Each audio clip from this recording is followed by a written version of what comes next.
내가 사랑하고 헌신할 분 예수님. 이는 그들이 주의 이름을 위해 나가서.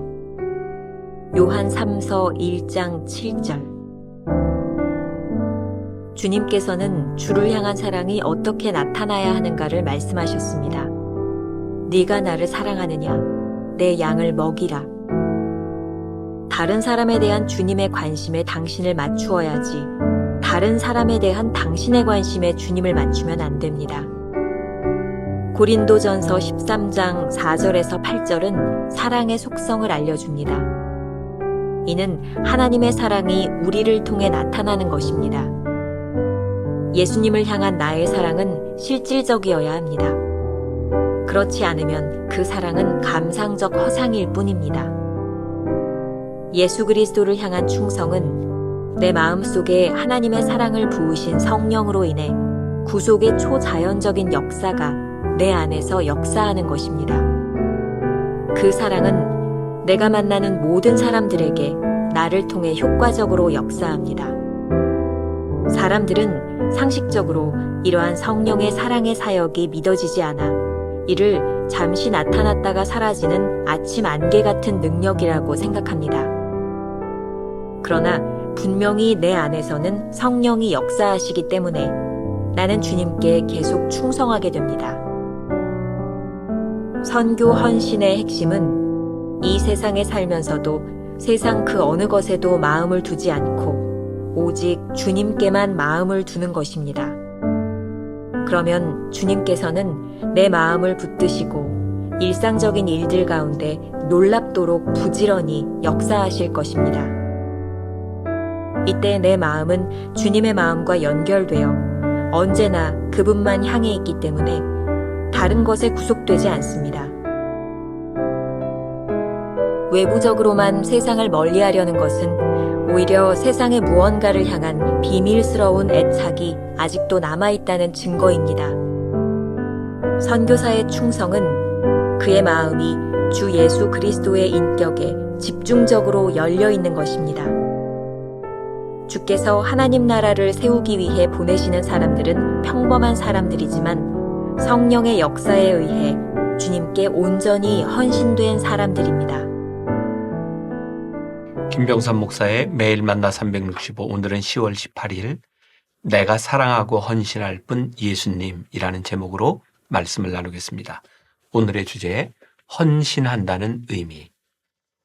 계속해서 원문 제목에 키라는 단어가 쓰이고 있는 시리즈가 이어집니다. 우리말로는 핵심이라는 말로 번역되고 있습니다. 이전 묵상에서 선교사에게 있어 핵심적인 삶과 메시지 그리고 기도의 필요성에 대하여 나누었습니다. 오늘은 선교사가 헌신해야 할 대상에 대한 묵상입니다. 우리는 하나님의 뜻과 마음이 무엇인지 전하는 도구가 되어야지 우리가 원하는 것을 전하기 위해 하나님을 도구로 삼아서는 안 됩니다. 챔버스는 다음 문장에서 이 부분을 정확하게 정리하고 있습니다. 다른 사람에 대한 주님의 관심에 당신을 맞추어야지 다른 사람에 대한 당신의 관심에 주님을 맞추면 안 됩니다.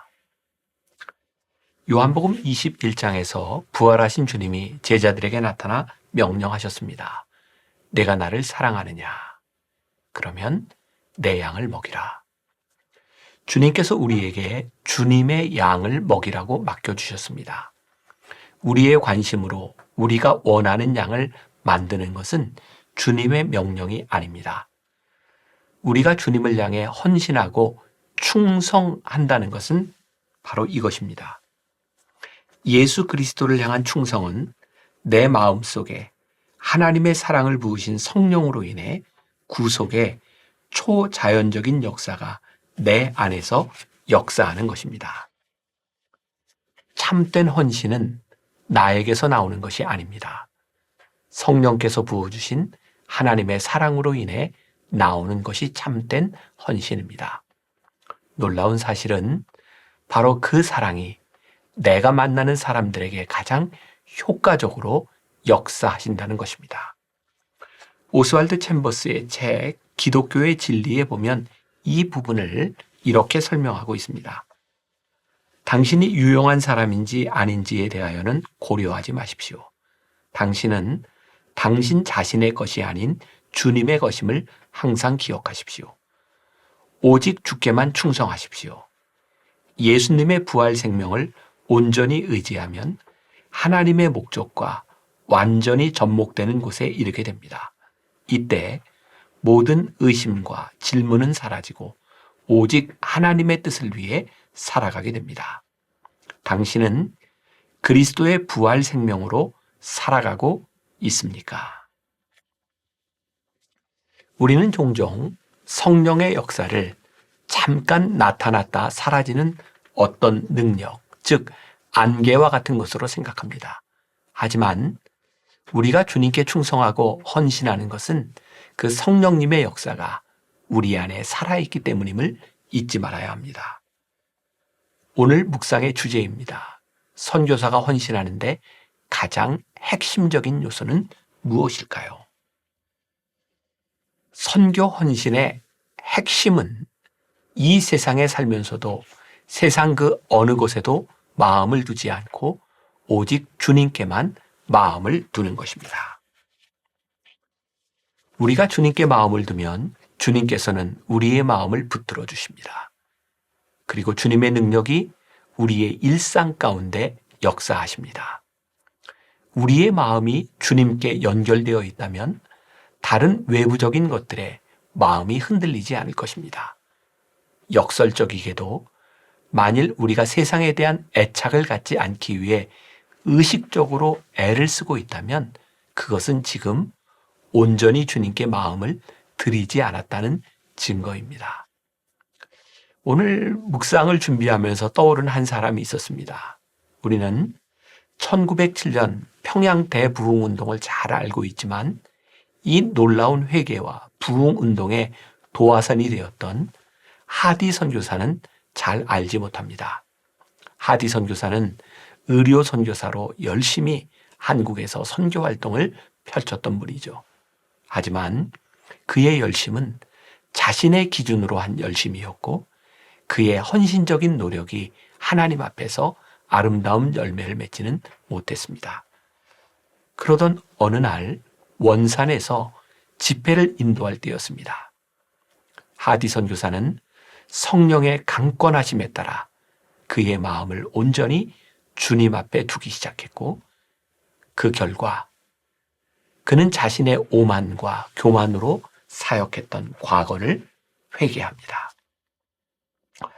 감신대 이덕주 교수가 당시의 하디의 회개에 대하여 이렇게 기록하고 있습니다.